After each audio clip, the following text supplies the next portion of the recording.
Namaskar. Welcome to Beyond Headlines. Beyond Headlines is a new program, and this particular show will focus on the 5 state elections that is supposed to happen in 2022. Now, Beyond Headlines is a joint venture. It's actually a joint show between us and that is HW News Network and the public. So I and Mr. Anand Vardhan Singh of the public, the managing editor of the public, both of us will be talking to various guests from these 5 different states. We'll be talking to various guests and we'll be talking beyond headlines. We are not interested in sensational news or debates or fights or something. That is not what we are interested in. What we are interested in is to understand what are different parties trying to do for the economy, jobs, food on the table for people. We are interested in those topics. And that is why we call this Beyond Headlines, because these are not topics that regular mainline media would take up. So that's this program. Let's get right into the show.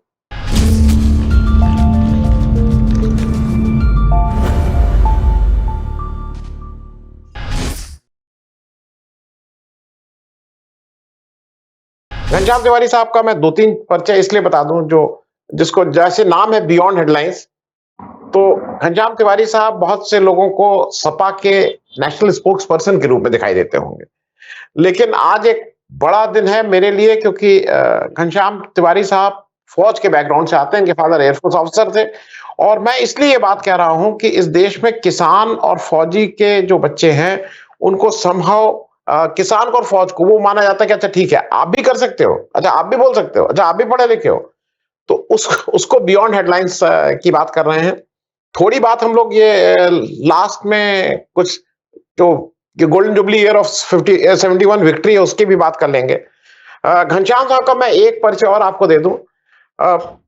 Young और जो हिंदुस्तान की तस्वीर हम और आप देखना चाहते हैं उसको रिप्रेजेंट करते हुए इलेक्ट्रिकल इंजीनियर, IIM बैंगलोर, फिर केलॉग स्कूल से MBA, हार्वर्ड कैनेडी से मास्टर्स इन पब्लिक एडमिनिस्ट्रेशन। वो बिल्कुल मतलब एक यंग लड़का बिहार से, उत्तर प्रदेश से, हिंदी पार्टी से आया हुआ, हिंदी बेल्ट से। उसके बाद इन्होंने स्वेच्छा से सार्वजनिक जीवन चुना। ये 2010 से 2015 तक JDU के एडवाइजर थे to the chief minister in Bihar और अब ये समाजवादी पार्टी के साथ हैं। मैं थोड़ा सुजीत नायर साहब को अब हैंडओवर कर रहा हूं, वो बात अपनी करके फिर हम अपने गेस्ट घनश्याम तिवारी साहब के पास आ जाएंगे। सुजीत नायर साहब, thank you so much, Singh साहब, thank you so much. Yes, I completely agree to you. Beyond Headline is a program about politics, but it is not about political debates. It's about real politics. It's about topics that other media will not talk about. It is about economy. It is about jobs. It's about people. It's about the benefits for the people. So this is a venture that, like Singh Saab rightly put, that the public and HW was venturing, and this is our first program. So Mr. Tiwari, welcome to our program. Mr. Tiwari, my first question, and a very basic question: how do you think Samajwadi Party is doing in Uttar Pradesh? First and foremost, thank you so much for the honor and privilege for inviting me to your first program. I wish you all the best. I think India needs more and more platforms that in some way reverse the clock to pre-2014, where discussions, information, facts, and logic that would be built on top of it became the basis of public discourse. And the idea was to ignite minds rather than burn hearts. So what TV debates have become right now are, a lot of them have become propaganda machines. So in the face of that, if there are platforms with journalists who have really lived the profession in its true integrity, and want to communicate the same old-fashioned journalism, which is fact-based, which is logic-based to the viewers, it is a welcome effort. And as I said, it's a good fortune and privilege to be on this platform. As far as Uttar Pradesh is concerned, the elections are concerned, I think there are many ways to define this election. But the most formidable way that I have seen is this is an election of uprooting BJP, and it is its most potent propaganda machinery, its most potent atrocity machinery. Uttar Pradesh is the laboratory of propaganda and Hindutva that BJP builds together. It's a place where a leader like Adityanath, who has no track record of harmony or development, is the chief minister. It's a state where police has been accused of being a propaganda arm of BJP, as well as the ideology of hate that this establishment wants to bring. It's a state where every week 7 to 8 judicial, on an average, judicial or custodial deaths have happened.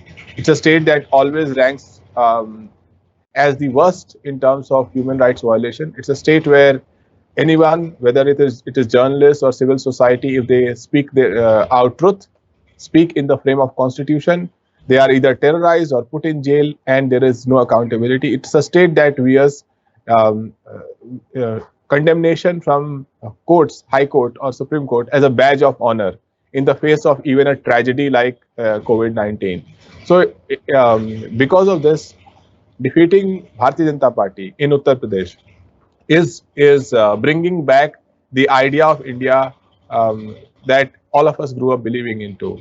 And I don't say that it is Samajwadi Party that has created the machinery and the firepower and the vision to single-handedly defeat BJP. I would say that it is the people who have finally woken up after 2014, 2017, 2019, that three things are not happening. One, अच्छे दिन आएंगे, a promise made by the Prime Minister, repeated by BJP, and going into BJP. In fact, they have shown bure din to every family who was promised अच्छे दिन, whether it is terms of inequality or unemployment or sheer arrogance of power. Second, that they said that Samajwadi Party government in 2012 to 2017 under Akhilesh Yadav ji had cornered all the opportunities, both economic, social, and political, for one community among the backwards. And they were able to communicate this effectively, saying that we will enable better representation. Clearly, in the last 4.5 years, there has been a unwritten Thakurwad in Uttar Pradesh, where whether it is crime or economic opportunities, Thakurwad has determined the fate of the situation. So in that, it is very clear for the backwards, for the Dalits, for the minorities, that there is no Sabka Saath, Sabka Vikas.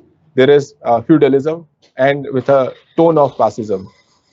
Finally, the third thing that was the foundation of 2017 BJP was the Shamshan Kabristan politics. They have people have seen that even in the face of tragedy that COVID second wave was, that was partially created by Modi government and Yogi government in their election blindedness. Even in the face of this tragedy, the BJP did not leave the Shamshan Kabristan politics. So clearly, people know that Shamshan Kabristan politics is not going to benefit anybody, and as a result, people are angry to uproot them. So as I said, my summary is the worst propaganda machinery in the state, in any state in India, runs in Uttar Pradesh. People are ready to rout it because it has given them tragedies and bad days, and there is no single credible message or leader that BJP is able to present in the face of this. जी घनश्याम जी, एक और बहुत basic प्रश्न है। जब आप कह रहे हैं कि हम इसको 2014 से पहले का यूपी या इंडिया देखना चाहते हैं, लेकिन ग्राउंड पे एक कुछ आंकड़े जो हैं वो थोड़ा फर्क कह रहे हैं। 2017 का इलेक्शन आपने सपा ने और कांग्रेस ने मिलकर लड़ा था। 2019 का इलेक्शन सपा और बसपा ने मिलकर लड़ा था।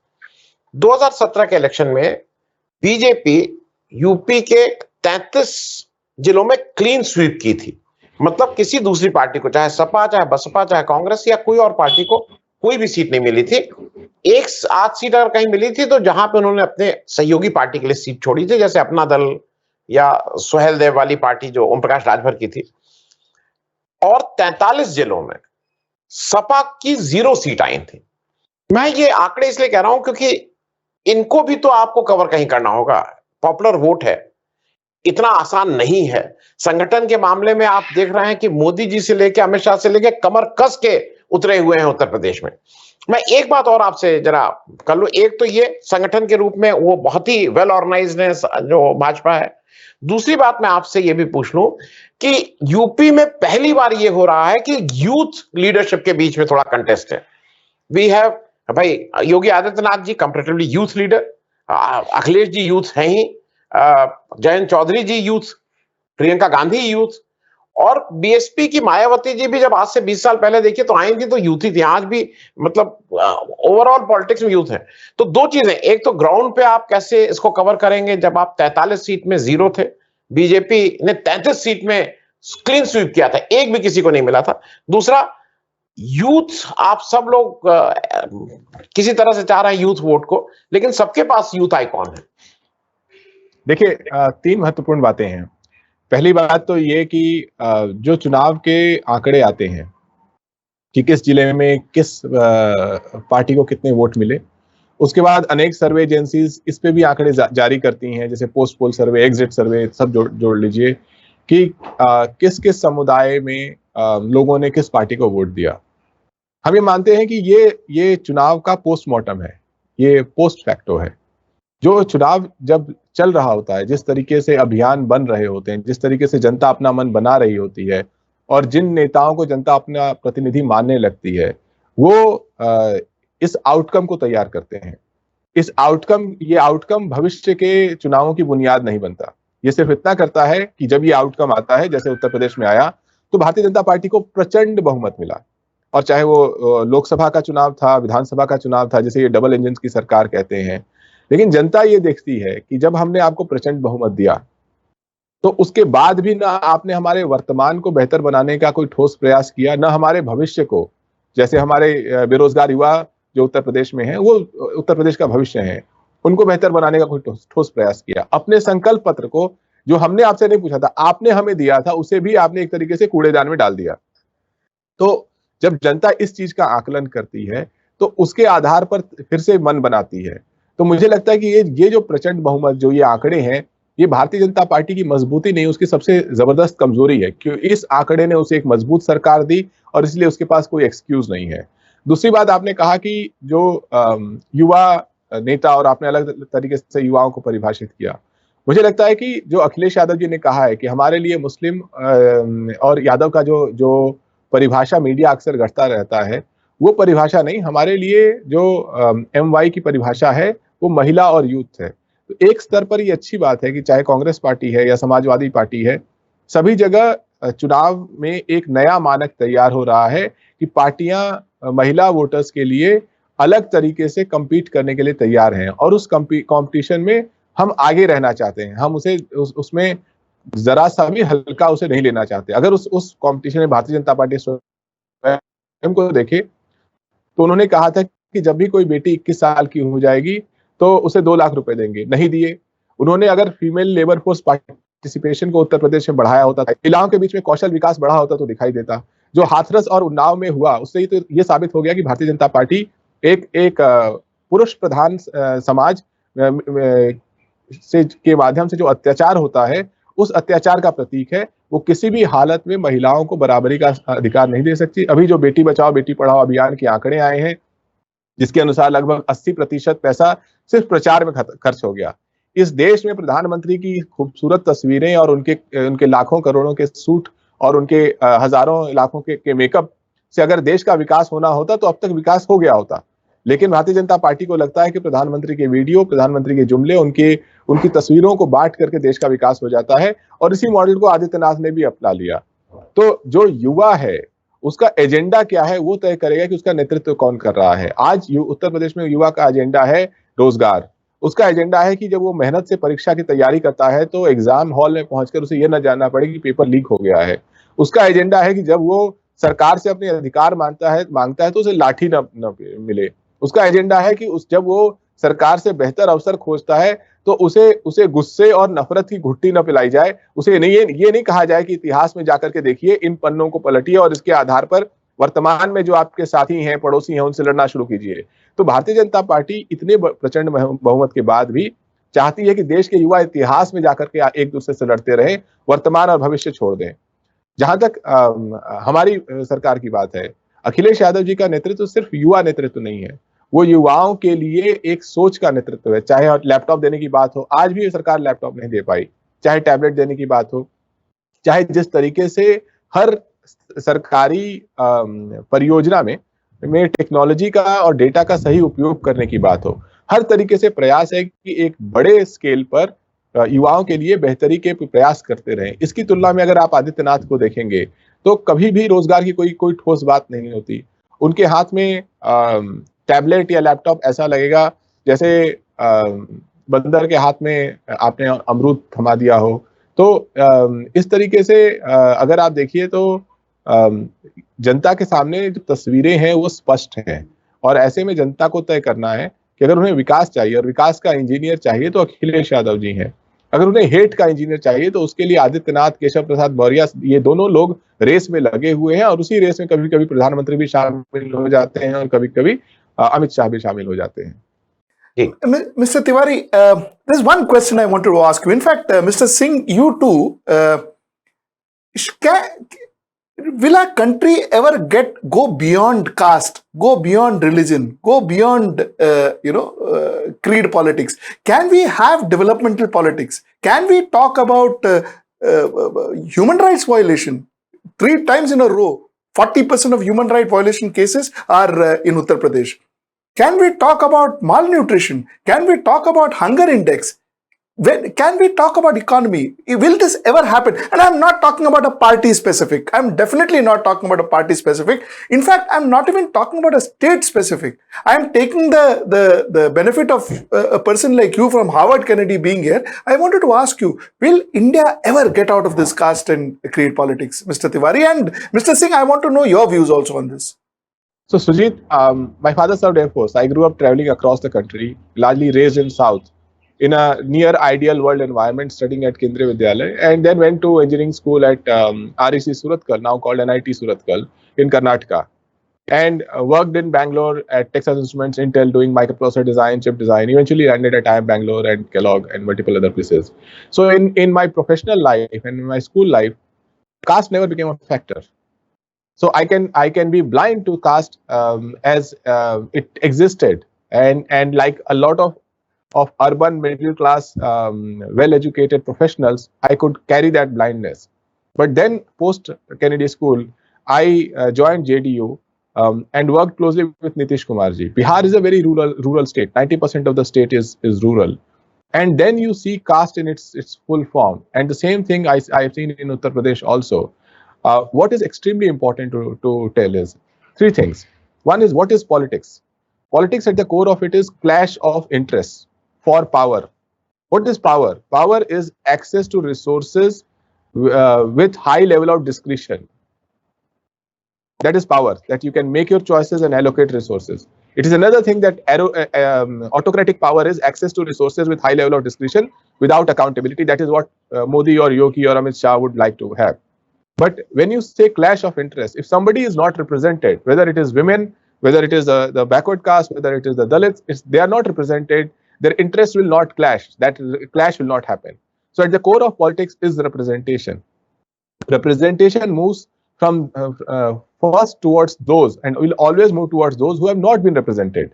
So the social communities or the communities that have been represented will value representation less than those who have never been represented. For them, representation is also a self-esteem. And that is where caste comes into play. For a modern day upper middle class who have not encountered caste in their day-to-day professional life and school life, you have to look at caste as your social network, as the network that exists for you on Facebook, on your LinkedIn, or any such platforms.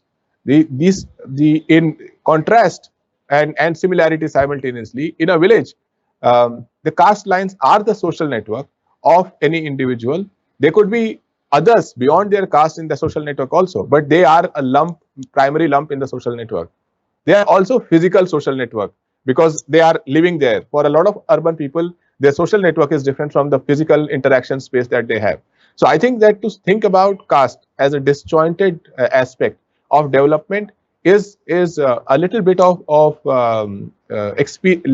exposure that you have had in one side but not in another. But when you incorporate caste, then you have to incorporate data. You have to look at how is asset allocation happening in India? Who owns the lands in a village?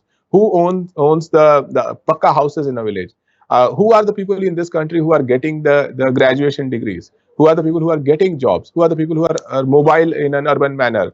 All this data is available. So once a policy platform, whether it is a think tank or a policy action body, which is government, which also has resources, starts looking at this data and says that it is not about a uniform policy. When there is a uniform policy, let's take something we see very often, the men and the women. A uniform policy in a male-dominated society is an unequal policy for the women, because it's a male-dominated. You cross a street, I've traveled a lot in trains because of Air Force. You wouldn't see too many girls traveling in a general class or a sleeper class even today in a lot of trains. Now that's a uniform policy. Anybody can go and buy a ticket, but because in that uniformity, men may feel safe and women may feel unsafe.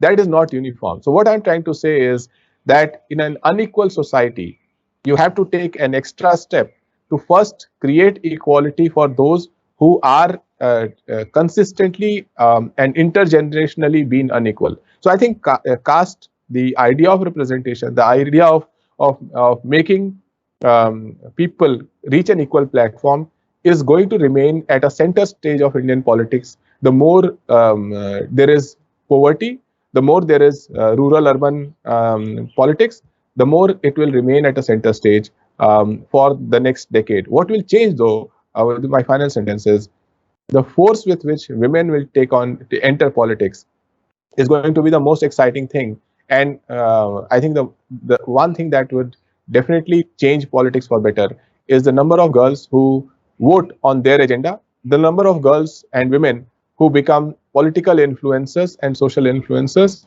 and the number of women leaders and political workers who come to the fore on their agenda. I think that is one thing that will also create a new dimension in politics, which may dilute caste, and because the representation and empowerment dimension is equally strong in that constituency also. But that is how I see caste. I don't think that we may need to devoid it from the agenda of development. Very, very well explained. Singh Saab, before I come to you and hear your version, I just wanted to ask one more question to Mr. Tiwari. See, representation and polarization, isn't there a thin line of difference? And aren't we crossing that line? Isn't that line getting blurred? Caste representation is being more used for polarization. Now, you stick to caste, then we get into communal communities, then we get into communal. So somewhere down the line, is it going to continue the way it is, or are we doing something to change? Well, I think that politics is not a precise space. As I said, there's a clash of interest. So somebody wants to create a mobilization based on caste. Someone would want to create it based on religion. Someone would want to create it based on youth, women empowerment. The key is, if all these forces are duly represented and equally represented, you get a mix of a rainbow that has multiple interests and checks and balance. And it is around that there is constitution that is a agreed social contract among all citizens. There are institutions that must work just in case one of these forces tries to push other forces out. The polarization that BJP is practicing would not succeed if our colleges and schools were teaching history the way it should be taught, or social sciences subjects were taught in the right way. It would not succeed if our institutions, whether it is police or the courts, were to look at this with the sharp eye and the constitutional provisions. And the statements that Mr. Khattar made, for example, today, that open namaz is not allowed. Tomorrow somebody will say open kirtan is not allowed. So I think just because institutions weaken, be it media, be it parliament. Look at parliament, for example. There are more Sundays in last 7-8 years than number of sittings of the parliament. This government has systematically diminished parliament as a platform of debate. They have made television, by and large, and social media, by and large, their propaganda engine, where it's not about debate, it's about somehow punching the other person in whichever way possible, and as a result, knocking out the debate and alongside the person who's presenting the counterpoint of view. So when these institutions diminish, in the face of that, if one of these forces take over and start dominating this multiple force conflict and clash, then you see the kind of politics that we are seeing today. I think I'll go back to the first thing I meant. Politics is not precise. What is important is it is highly diversified and backed by very strong institutions in the country. Very interesting. Very interesting. Singh Saab, your views? मैं इसको बहुत briefly Sujit जी बोलूंगा, क्योंकि main अपना फिर मैं focus election से नहीं हटाना, पर स्टिल वेरी ब्रीफली देखिए, ये हरदम नेतृत्व डिसाइड करता है कि आप किस तरह की सोसाइटी चाहते हैं। दो जगह का नेतृत्व ऐसा है, आज देश का जो डिफेंस है वहां ना रिलीजन है ना धर्म है, वहां पे और ये मुझसे घनश्याम जी भी अग्री करेंगे, आपके घर में भी जितने लोग फौज में काम करते हैं उनका ना धर्म होता है ना रिलीजन होता है, ऑल द सेम। मुसलमान भी हर हर महादेव उतने ही जोश से कहता है जितना वाहे गुरु जी की खालसा और वाहे गुरु जी की फतेह कोई हिंदू कहता है। मैं इसको इस बात के लिए कह रहा हूं कि ये नेतृत्व की बात है। बीजेपी का नेतृत्व कुछ हम लोगों की मतलब दुर्भाग्य है, वो इस तरह का आया कि जिसको कहने के लिए उसको एक आदमी चाहिए जिससे उसको वोट दिखा दे, इसको देख के वोट मुझे दे दो। मैं दलित वंचित वर्ग की बात कर लूं, मैं 2-3 नाम लूंगा। डॉक्टर अंबेडकर कोई पिछले दलित वर्ग से थे इसलिए वहां आए नहीं थे, वो अपनी शेयर मेरिट से वहां आए और उन्होंने अपनी बात कही। हाल के दिनों में अगर मैं कहूं तो काशीराम जी या मायावती जी या के.आर. नारायण जी या आप किसी का नाम लीजिए, जगजीवन राम जी, ये सब लोग प्योर मेरिट से वहां आए, वंचित वर्ग से थे, दलित वर्ग से थे अपनी वो। बीजेपी में क्या दिक्कत है कि बीजेपी मेरिट को बिल्कुल नहीं डिसाइड करता है। उनके यहां एक बंगारू लक्ष्मण साहब आए थे, उनका क्या हश्र किया बीजेपी ने वो आपको पता ही। आपको मैं एक छोटा सा उदाहरण देके इस बात को यहीं समाप्त करूंगा। जो माइंडसेट है, आरएसएस इनको ड्राइव करता है।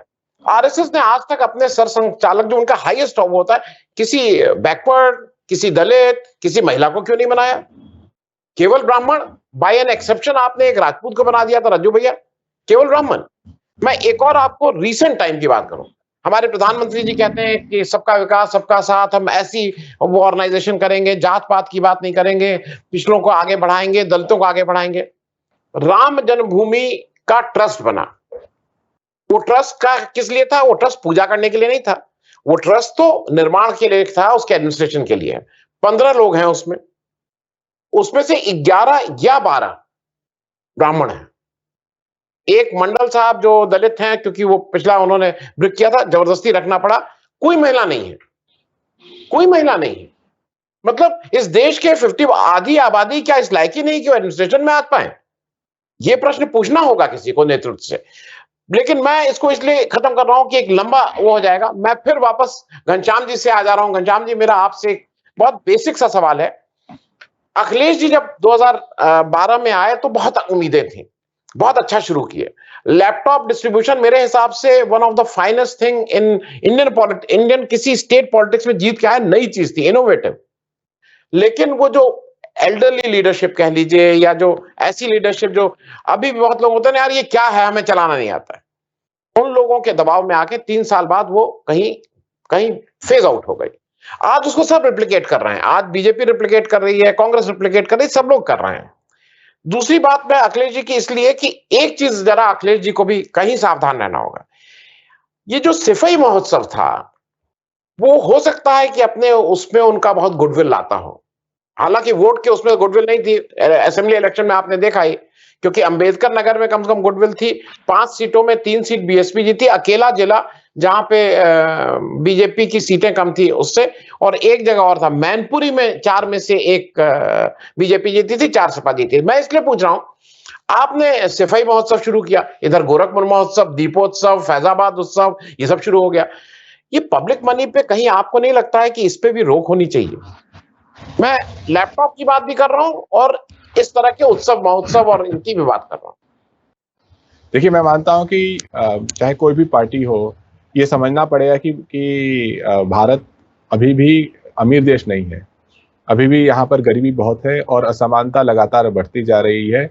और क्योंकि डेमोक्रेसी में, लोकतंत्र में जनता और जनता के आंकड़े दोनों ही महत्वपूर्ण होते हैं। तो आपको, अगर आपने कोई भी ऐसा प्रयास किया जिसने जनता के एजेंडे को सॉल्व नहीं किया और कोई सरकार अगर ये सोचे कि वो 2 साल में 5 साल में सब कुछ बदल देगी तो वो गलत सोचती है। लेकिन अगर आपने ईमानदार प्रयास किया और आपने कुछ चीज़ों पर बुनियादी बदलाव दिखाए लोगों को, तो लोग उस चीज़ को अप्रिशिएट करते हैं। और क्योंकि इसमें अनेक पार्टियां होती हैं, तो अगर हमने सफाई महोत्सव किया, मीडिया स्वतंत्र है, भारतीय जनता पार्टी और अन्य पार्टियां स्वतंत्र हैं, उन्होंने उसकी अपने हिसाब से विवेचना की, आलोचना की और उस आलोचना को जनता ने सुना भी। तो मुझे लगता है कि अखिलेश यादव जी जो कि बेहद पढ़े लिखे और जागरूक नेतृत्व देना चाहते हैं और हमेशा वो एजेंडा देखते हैं जिससे उत्तर प्रदेश की बुनियाद को मजबूत किया जा सके। अगर आप समाजवादी पीढ़ी के पंक्ति के नेताओं में देखिएगा तो अखिलेश यादव जी जिस पंक्ति में खड़े हैं वहाँ पर टेक्नोलॉजी, डेटा और साइंस का जितना इस्तेमाल, इंफ्रास्ट्रक्चर का जितना ज्ञान उनको है, फर्स्ट हैंड नॉलेज है जो उनको है, वो उनको बाकी सबसे अलग करता है, देश के तमाम युवा नेताओं से भी अलग करता है। तो मुझे लगता है कि जब इस बार 2022 में सरकार बनेगी, जिसका हमें पूरा यकीन है कि 2022 में जो सरकार बनेगी, उसमें आप देखिएगा कि सरकार का जो जो रवैया होगा, सरकार की जो धार होगी वो अलग होगी और सरकार के प्रयास ज़्यादा पारदर्शी ढंग से दिखाई दे रहे होंगे। हम नहीं चाहते कि हम किसी को भी साधारण आलोचना का अवसर दें। हम अच्छा काम करेंगे, उसमें से विफलताएं हों तो कोई आलोचना कर सकता है, लेकिन हम कोई स्वयं से कोई ऐसा काम करें जो बहुत आसानी से किसी को आलोचना करने का अवसर दे दे, ऐसा हम नहीं करना चाहेंगे। जी, मैं एक छोटा सा प्रश्न और इसी से लगा हुआ है, मैं ले रहा हूं, क्योंकि थोड़ा पड़ेगा आज, इसमें कहीं कोई दो राय नहीं है कि जो बीजेपी के विपक्ष में जो उत्तर प्रदेश में माहौल बना है उसको लीड सपा और अखिलेश यादव कर रहे हैं, इसमें कहीं कोई दो राय नहीं है। कितने हद तक पहुंचे हैं, कहां तक पहुंचे हैं, वो डिबेट का विषय हो सकता है। लेकिन मुझे ऐसा लगता है कि कहीं थोड़ा अखिलेश यादव जी को बड़ा दिल दिखाना होगा। एक रिसेंट में 2 रिमार्क्स की बात करूं, एक शिवपाल जी उनके चाचा हैं, आपके घर की वो समस्या है, उससे आपका नुकसान हो रहा है, उसको आपको ही हल करना है, एक।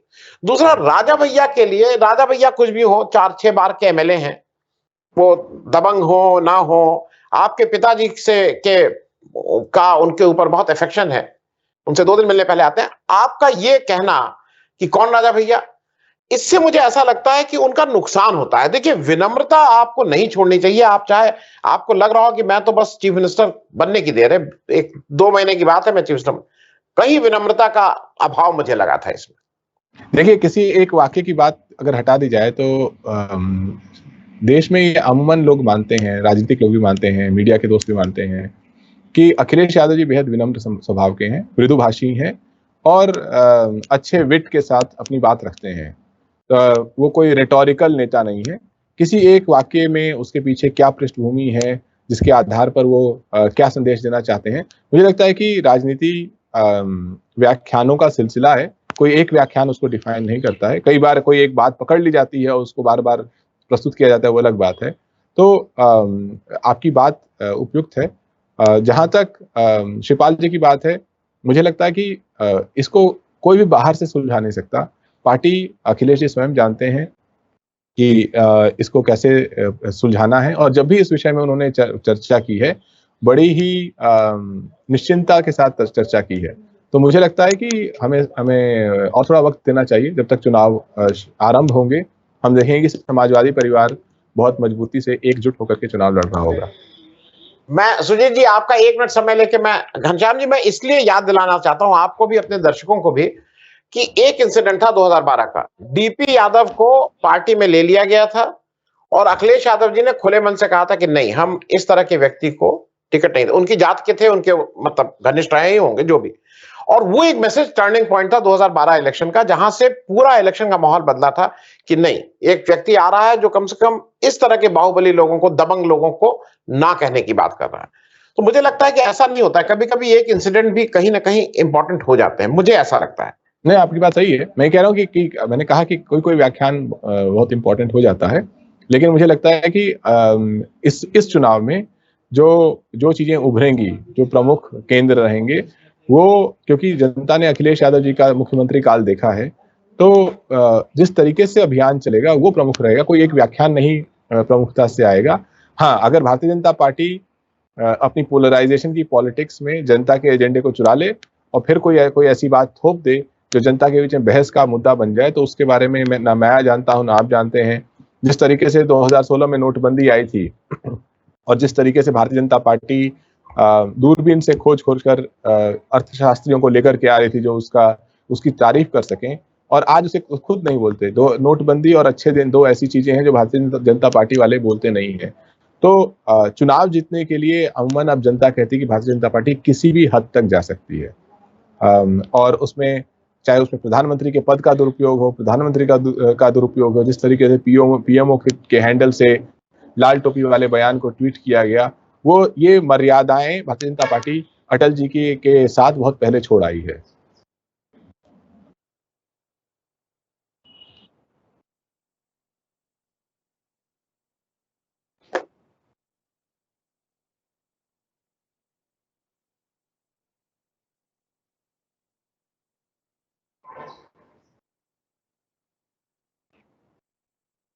There are 3 or 4 ways to approach the turning around of the economy. One is the point of view of the average low middle class and poor family in Uttar Pradesh, which is in crores. Now it is possible to be able to, for the state, to be able to provide high quality education at a low cost and nearly free to every family. There is enough content out there, enough technology out there, and enough ways out there to be able to provide that. We would want that in 5 years, Uttar Pradesh sets a new benchmark in quality of school education that is available.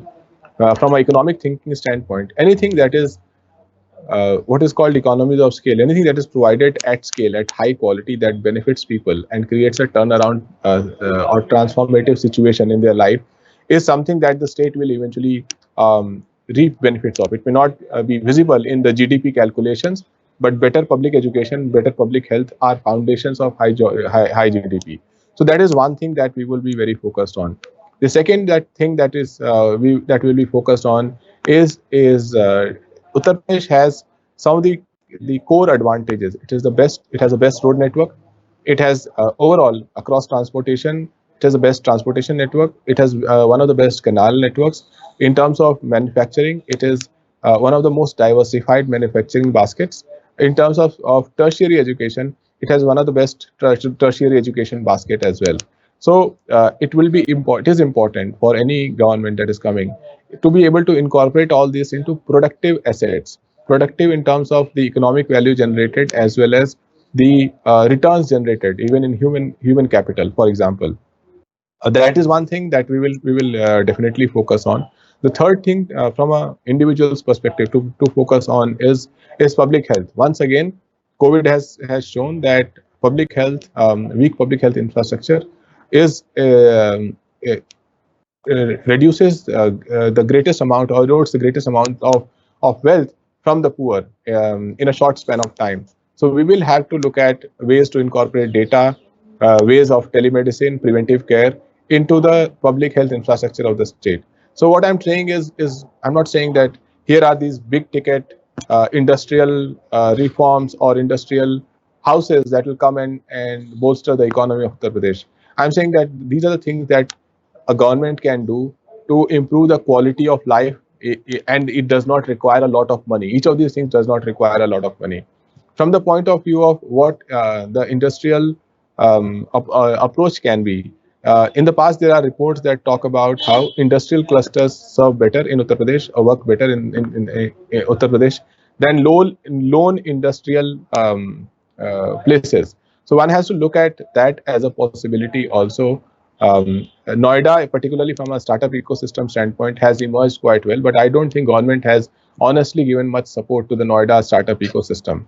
The fact that real estate prices are low, the cost of setting up your offices is low, the Uttar Pradesh remains a very active market, and technology highways are available everywhere, allows Noida to be a bigger player in the startup ecosystem in the country, and that automatically means that more people will have, even in a gig economy, more people will have an actual job to talk about in their resume.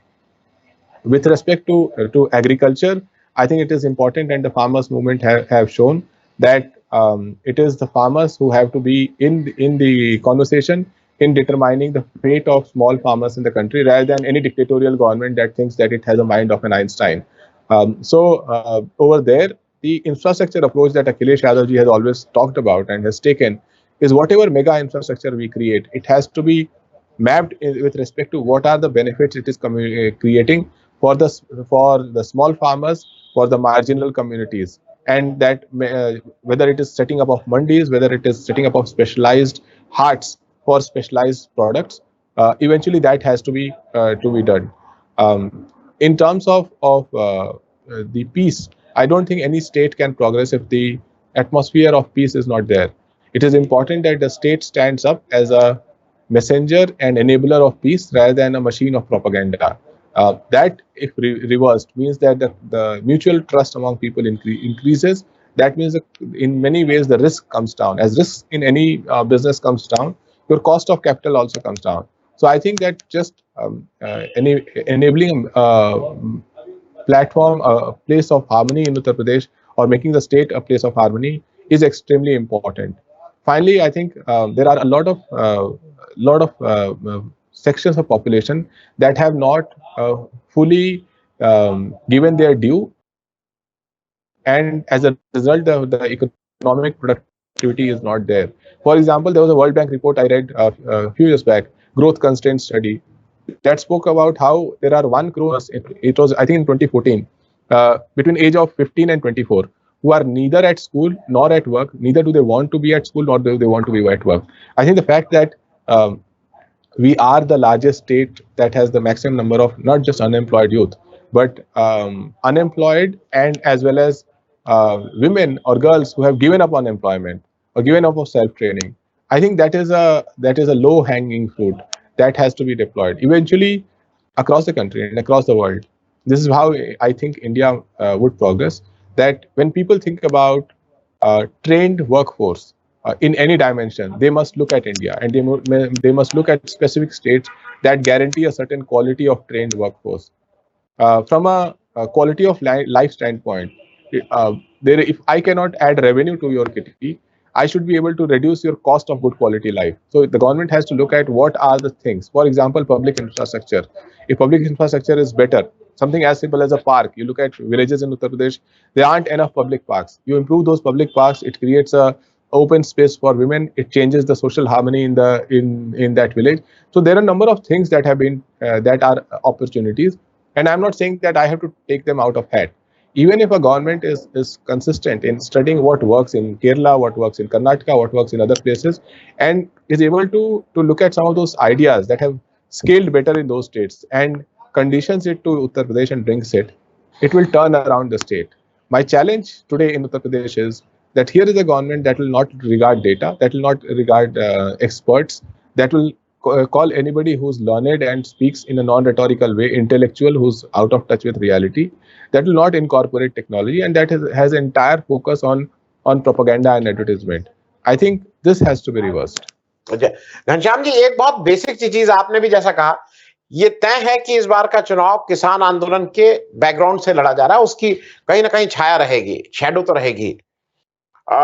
किसान आंदोलन में उनकी बाकी भाई वो तो demand ही नहीं थी, आपने कानून दिया उसको वापस ले लिया, तो इसमें तो कोई डिमांड क्या है? आपने मतलब घर बिगाड़ा, घर खराब किया, वो जो भी था। लेकिन जो मूल डिमांड है एमएसपी की लीगल गारंटी, क्या समाजवादी पार्टी या कोई भी विपक्ष की पार्टी उसको अपने मैनिफेस्टो में आज कहेगी कि अगर मेरी सरकार आ गई तो मैं इसकी लीगल गारंटी दूंगा? नंबर 1। नंबर 2, यूपी में एक बड़ा वो रहता है इशू गन्ना भुगतान का, वो जो आपको ही पता है, शुगर मिल में जाता है, गन्ने के भुगतान होते नहीं है, और ये आज से नहीं है, ये पिछले 30, 35, 40 साल से है। और उस गन्ना भुगतान का सुप्रीम कोर्ट का ऑर्डर है कि अगर 14 दिन से आप लेट करते हैं तो आपको उसका इंटरेस्ट मिलेगा। आज तक किसी ने नहीं दिया। बड़े बड़े पोस्टर आजकल लग रहे हैं, बीजेपी लगा रही है कि मैंने भुगतान, अरे पुराने पैसे का भुगतान किया, कोई नया नहीं भुगतान किया। तो क्या, अच्छा, जब अखिलेश जी थे 2012, 2017 में, तब भी स्थिति थोड़ी बेहतर हो सकती है, लेकिन ऐसा नहीं था कि सबका भुगतान अप टू डेट हो रहा था। तो इन दो इश्यूज पे एमएसपी की लीगल गारंटी, क्या आपको लगता है कि मैनिफेस्टो में ये पार्ट एंड पार्सल होगा कि भाई अगर मैं आ गया तो एमएसपी की लीगल गारंटी दूंगा जो किसान मांग रहे हैं, और दूसरा गन्ना भुगतान मैं अप टू डेट कर दूंगा? सिंह साहब, उत्तर प्रदेश का घोषणा Mr. Tiwari, पत्र। Mr. Tiwari, 1 second. Yes. I just want to add one more thing to Singh Saab's question to Mr. Tiwari. See, like he rightly said, jobs is going to be pivotal. It is very, very important to create jobs. I just want to know that what will be the focus strategy of Samajwadi Party? Will it be agriculture based or will it be industry based? That's another last question I wanted to ask. Thank you, Tiwari ji. Please continue. Sure so Uttar Pradesh का जो मेरे Samajwadi party का जो घोषणा पत्र है वो किसी एक रूम में बैठ करके नहीं लिखा जा रहा है. We have consulted noted agriculture economists, we have consulted farm organizations, we have consulted farmers, and Samajwadi Party has been with the farmer organizations and has been a party of farmers for a long time. So I will wait, rather than jumping the gun, I'll wait for it to be announced.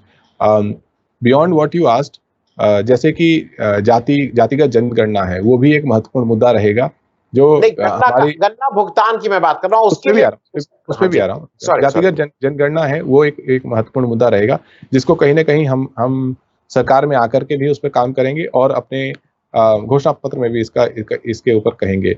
जो MSP है, मैं आपको ये जरूर कह सकता हूँ कि एमएसपी के ऊपर जो हम अपनी राय रखते रहे हैं वो हम अपने घोषणा पत्र में भी रखेंगे और उसके बारे में वादे करेंगे, और वो वादे करेंगे जो हम पूरे कर सकें, वो नहीं जो केवल लोगों को लुभावने लगे कि 2022 में जैसे भारतीय जनता पार्टी ने कहा कि हर किसान की आय दुगुनी हो जाएगी.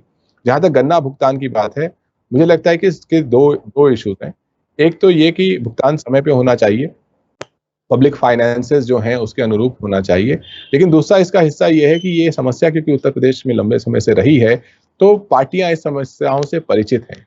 अगर पार्टी का प्रयास ईमानदार है कि किस तरीके से किसान संगठनों को साथ लेकर के मिल मालिकों के साथ इस पूरे चक्र को ठीक से चलाया जाए तो समस्याएं कम होंगी. मुझे लगता है कि गन्ना भुगतान के मामले में भारतीय जनता पार्टी ने जिस तरीके से बढ़ चढ़ के दावे किए, जैसे हर किसी चीज में कर देते हैं, और उसके बाद उन दावों को पूरा नहीं किया, उसके बाद किसानों से बात नहीं की और अहंकार दिखाया, एरोगेंस दिखाया, वो समस्या को उसने और जटिल बना दिया. जहां तक जॉब्स की बात है, you spoke about jobs. I think that beyond agriculture-based jobs, beyond industrial-focused jobs, there are new ways to enable people, be it the gig economy, be it local clusters of jobs. Eventually, when the jobs that are there locally, I think one idea that has to be fundamentally altered from education system also in India is that you are studying something that is applicable to an abstract job situation. The entire 12-year education, whether it is CBSE or something else, the localization of that knowledge to how you can use that 12 year of school education to improve quality of life in your local area, and how that is also job creating, does not exist right now. If you look at the job clusters itself, the people who are training at various skill development centers in India and in Uttar Pradesh in particular, those people went into those training centers with the purpose to find jobs. And if those training centers are not enabling that purpose, something has to be changed. Either the trade on which those trainings are happening has to change, or the job environment has to be changed. So I think that beyond industrial, and because industrial takes a longer time to kick in, and agriculture, which is in any case largely informal, people know how it is organized. State has little ways to improve it apart from enabling better market linkages and lowering the cost for the farmers. I think there has to be a better analysis of what is possible locally, and create a frame that not every job is a job that requires migration. There are jobs that can be done locally, and the gig economy framework is, if anything, say Manrega has taught, is that even a scheme like that, which was an open-ended scheme, but that gave a minimum guarantee of rural employment, has helped people. So there's the time has come that governments will have to give a minimum guarantee to the youth who you said that study like a good student for 12 years, go to college and you will find jobs. Suddenly what is happening is this bridge from education to employment is broken, but nobody is talking about it. I as a youth would study 12 years in school, 3 years or 4 years in college. If I went to private school and college, my parents would have spent 20-25 lakhs on it, and suddenly I find that there's no job available for me. So the state has to intervene on that front. I don't have a blueprint right now that I can share, But I can say the basis on which that blueprint will be formed is data, is localization, is use of technology, is a focus on better quality of life at the local level, and then will come the next level, which is industrial focus. And in terms of agriculture-based jobs, it will be sharpening of opportunities in that by reducing the cost base of agriculture or improving the market connectivity around agriculture. जी घनश्याम जी, एक 2-3 minute समय और बचे हैं, मैं उसका उपयोग कर लूं। आपसे एक ऐसा सवाल है जिसमें आप व्यक्तिगत रूप से बहुत इन्वॉल्व रहे हैं। आपने एक एंटी बीजेपी फ्रंट बनाने की मुहिम चली थी, राष्ट्रमंच के ने आह्वान किया था। 22 जून को वो मीटिंग हुई शरद पवार साहब के घर पे दिल्ली में। आप ही ने प्रेस को उस बार ब्रीफ किया था। वहां आप वो ऐसा कहा जाता है कि पीके जी उसके पीछे थे उस मीटिंग को कराने में। आज टीएमसी और पीके जी कह रहे हैं कि देयर इज नो यूपीए। विपक्ष एक एंटी बीजेपी फ्रंट की बात भी हो रही है, वो एक तरफ वो ये भी कह रहे हैं देयर इज नो यूपीए। आज उत्तर प्रदेश में आप और कांग्रेस आमने सामने लड़ रहे हैं, लेकिन इस तरह के आपस में एक दूसरे के प्रति आप लोग व्यवहार नहीं कर रहे हैं, और शायद मेरे ख्याल में इसलिए नहीं कर रहे हैं कि पोस्ट पोल अगर कुछ अकोमोडेशन की जरूरत हो तो कम से कम बातचीत करने लायक रहे। लेकिन ममता बनर्जी का एकदम से बहुत तल्ख हो गई है यूपीए के प्रति, अडानी जी से मिलने जुलने लगी हैं। आपकी क्या पोजिशनिंग होने वाली है बिटवीन दिस? देखिए, जो राष्ट्रमंच बना था 2018 में गांधी जयंती जी के गांधी जी की पुण्यतिथि के दिन, उसका पर्पस ये था कि देश के संवैधानिक संगठनों को, संस्थाओं को मजबूत करें और अनेक पार्टियों के बीच में एक संवाद का एक मंच ऐसा हो जो तीखा ना हो, जहां पर लोग खुल करके अपनी बातें कर सकें। और तमाम पार्टियों ने अपने अपने प्रतिनिधियों को उस मंच में भागीदारी के लिए परमिशन दिया था। तो समाजवादी पार्टी की तरफ से मैं उस मंच का हिस्सा था।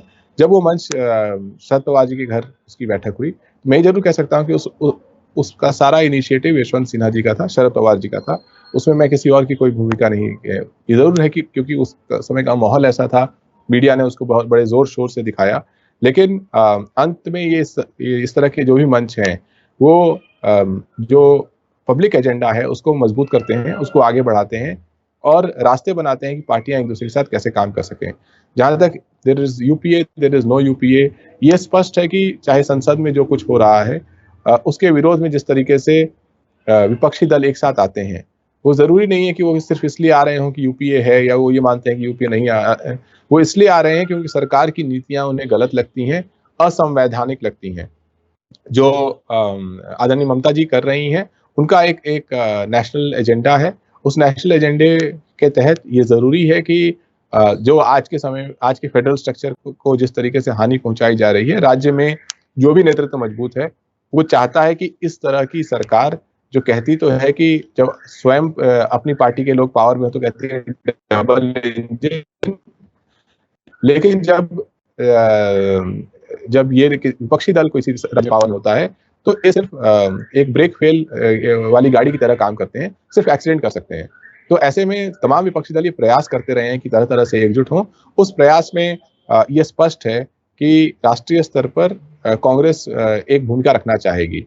हम ये मानते हैं कि ये सारे प्रयास 2022 के बाद ही इनकी सही रूपरेखा तय की जा सकती है। अगर 2022 में भारतीय जनता पार्टी उसका जो पोलराइजेशन का एजेंडा है, उसका पाखंड और प्रोपेगेंडा है, उससे परास्त करा जा सकता है और रोजगार, महंगाई, आपसी अमन चैन ये एजेंडा के रूप में उभरते हैं, तो वो भारतीय जनता पार्टी के 2024 के सारे ख्वाबों को ध्वस्त करना शुरू करेगा और वो विपक्षी दलों को एजेंडा देगा जिस पर वो साथ में आ सकते हैं। हमने देखा है कि चाहे वो बिहार का चुनाव हो, बंगाल का चुनाव हो या उत्तर प्रदेश का चुनाव हो, भारतीय जनता पार्टी अपना एजेंडा तमाम पैसे खर्च करने के बाद, प्रचार करने के बाद, प्रधानमंत्री के आने के बाद और आरएसएस के होने के बावजूद, गलत भाषा का उपयोग करने के बावजूद भारतीय जनता पार्टी अपने एजेंडा को जनता के बीच में स्थापित नहीं कर पाई है।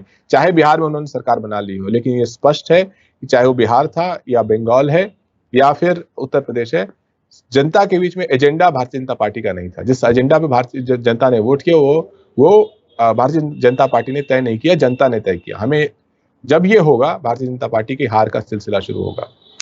Mr. Tiwari, thank you so much. Thank you so much for joining us. Singh Saab, thank you so much. It was indeed enlightening to talk to you. Namaskar. Thank you.